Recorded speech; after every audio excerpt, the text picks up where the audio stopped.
back, everyone, and thanks for joining us here on the official English channel. I'm Sophia. And I'm John. It's always great to sit down with you and talk about the things that truly help you grow in your English journey. Every time we come here, it feels like we're catching up with friends. That's exactly how it feels. Before we jump into today's discussion, take a moment to hit the like button, share this video with anyone who might benefit from it, and subscribe if you haven't already. Your support helps this channel reach more learners just like you. We appreciate it more than you know. Now, today's topic is something people ask about constantly. We're talking about training both your mouth and your mind to actually speak English, not just understand it. A lot of learners can follow conversations, read books, and enjoy movies in English, but when it's time to speak, everything suddenly feels stuck. Yes, and it's incredibly common. People tell us all the time, I understand so much, but when I try to talk, the words freeze. It can feel confusing because you might know hundreds, even thousands of words, yet speaking feels like climbing a mountain. Why does that happen? The simplest explanation is that the mind understands the language, but the mouth hasn't been trained to produce it. Think of it like learning how a bicycle works by reading a guide. You could memorize every part and understand exactly how it moves, but that doesn't mean you'll balance on it the first time you try. Real ability comes from physical practice. Exactly. And our mouths behave the same way. We use them daily to speak our native languages, and our muscles are used to those familiar patterns. English introduces movements, sounds, and rhythms that your mouth isn't used to yet. It's not that you're bad at speaking. It's simply that your mouth needs training, the same way your body needs training for a new skill. And this is where people misunderstand their own abilities. They think, if I can't speak, maybe I'm not good at English.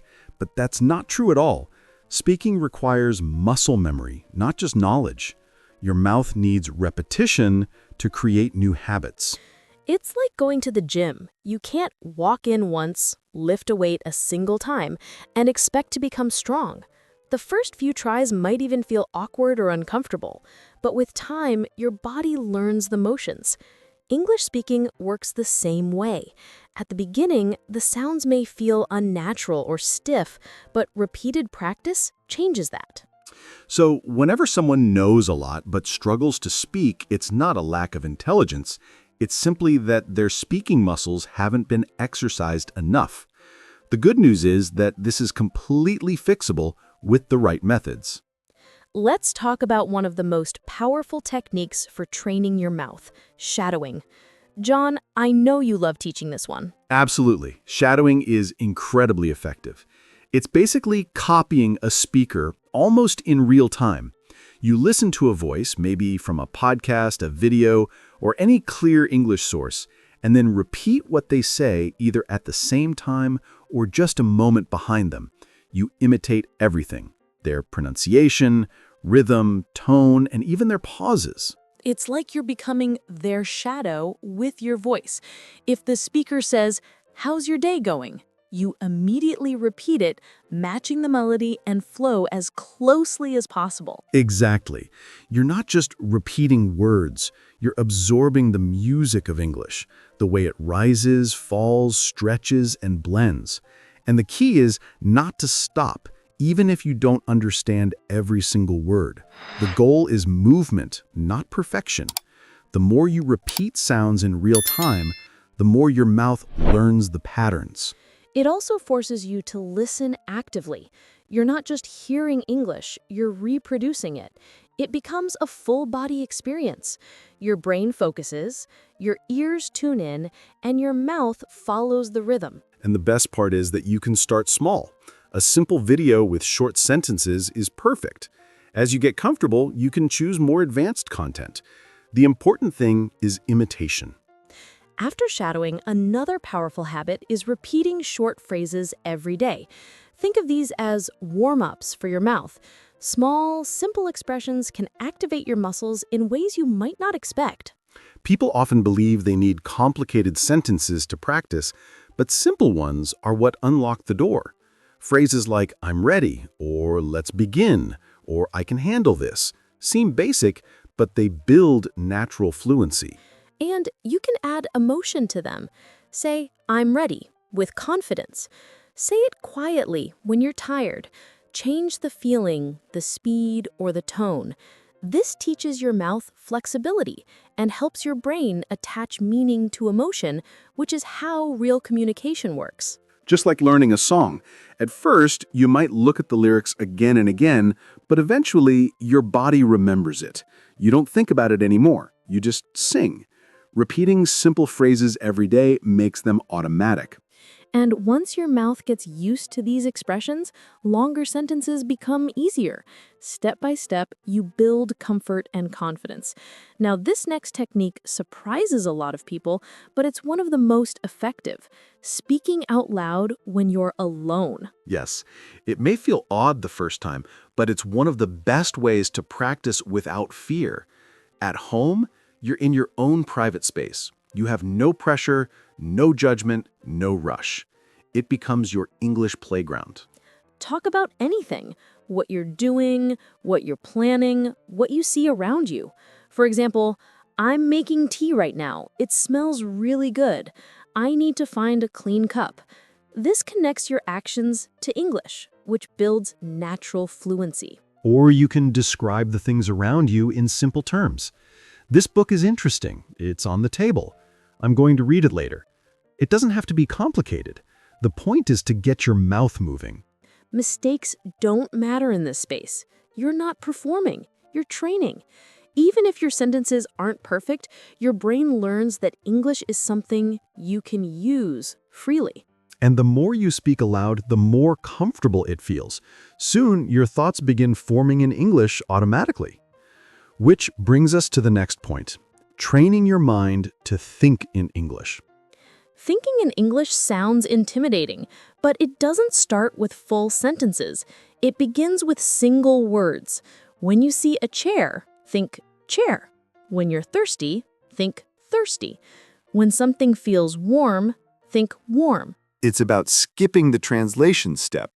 Instead of thinking in your native language and trying to convert it to English, you allow English to become your first response. You're creating a new pathway in your brain. And it's perfectly fine if you don't know every word. Use what you already know. Over time, move on to short phrases like, I'm getting ready to go out, or the weather looks great today. This small shift transforms your fluency. Translation slows people down. Thinking directly in English removes the delay. It's like switching from a small winding road to a wide, fast highway. And your brain adapts faster than you think. A little practice every day goes a long way. You're teaching your mind to treat English as a natural part of life. Speaking of daily life, one powerful strategy is surrounding yourself with English even when you're not studying. Treat it like a living part of your routine, not just a school subject. You can listen to podcasts while cooking or cleaning. You can watch short English videos during breaks. You can read simple articles, short stories, or even memes. Anything that exposes you to natural English helps your brain absorb patterns without effort. Even small things like switching your phone's language to English can help. You see common phrases every day without trying, and over time, they become familiar. It's a simple way to add natural exposure to your routine. And you don't need hours of study to improve. Even a few minutes sprinkled throughout your day create a kind of mini immersion. It teaches your brain that English isn't something you visit once in a while. It's part of your environment. That's a big shift. When English becomes something you live with, instead of something you study occasionally, progress comes faster and feels easier. You don't have to force it. Your mind starts absorbing patterns automatically. And the key that ties all of this together is consistency. A lot of learners believe they need long study sessions every day. But life doesn't always cooperate. People get busy, tired, overwhelmed, and then they stop completely. Exactly. But if you change the approach and commit to a small, daily habit, just 5 minutes, you build momentum. 5 minutes of practice every day will beat a long study session once a week. Consistency turns English into a habit. It's just like exercise. If you go to the gym for a short session daily, your muscles stay active and progress becomes steady. But if you try to do everything in one big workout once in a while, you might feel exhausted and lose motivation. And those 5 minutes often grow naturally. Maybe you planned on practicing for a few minutes, but once you start shadowing or speaking aloud, you realize you want to keep going. That happens more than people think. The important part is to not break the rhythm. When you repeat something every day, your brain gets the message. This matters. It begins keeping English fresh and ready for you, instead of making you start from zero every week. Consistency gives you trust in yourself. It builds confidence, and that confidence is what helps you speak more freely. Which brings us to one of my favorite ideas, valuing and celebrating your own voice. This is something so many learners struggle with. They wait until they think their pronunciation is perfect or their grammar is flawless before speaking. They feel embarrassed about their accent or worry about being judged. But waiting for perfection is the biggest obstacle. No one becomes fluent by staying silent. Your voice, exactly as it is now, is valuable. Your accent tells your story, your background, your journey. It's not something to hide. Communication is the goal, not perfection.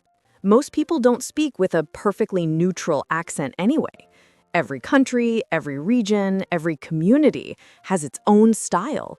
And English itself has countless accents. What matters is that people understand you, and clarity is something you build through practice.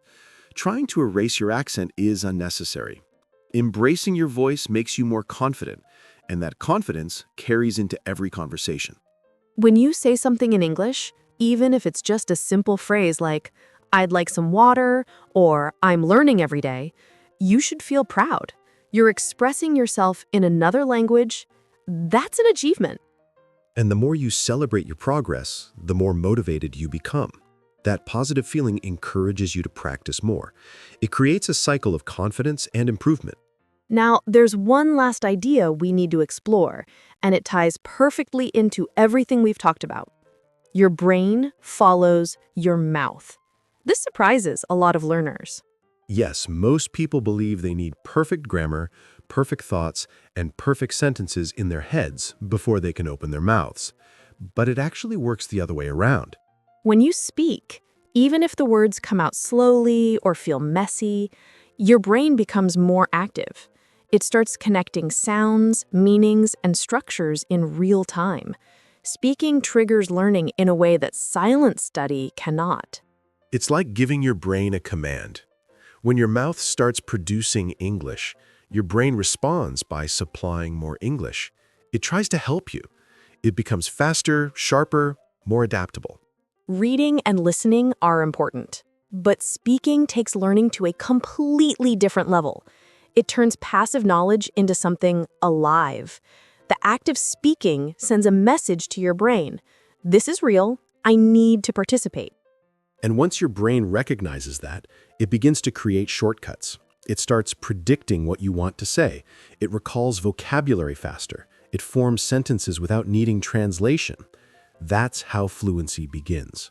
So instead of waiting to feel ready, start speaking now. Even if it's imperfect, even if you pause often, even if you mix up words. Every attempt teaches your brain something new. Your mouth leads, and your brain follows. That's the secret. That's how learners move from knowing English to living English. And that brings everything full circle. Train your mouth with shadowing, repeating phrases, and speaking aloud. Train your mind by thinking in English and surrounding yourself with it. Stay consistent even for a few minutes a day. Celebrate your voice and don't wait for perfection. Because every small step makes a difference. Every sound you speak, every phrase you repeat, every minute you engage in English brings you closer to becoming a confident speaker. We hope today's conversation helped give you clarity and encouragement. You can absolutely improve your speaking skills no matter where you're starting from. And before we wrap up, don't forget to subscribe to the official English channel if you haven't already. Share this video with anyone learning English. It might be exactly what they need. And tell us in the comments, what is one simple English phrase you're going to practice every day from now on? We'd love to hear from you. Thank you for spending your time with us today. Keep practicing, keep believing in yourself, and keep using your voice. We'll see you next time. Until then, take care and enjoy your English journey.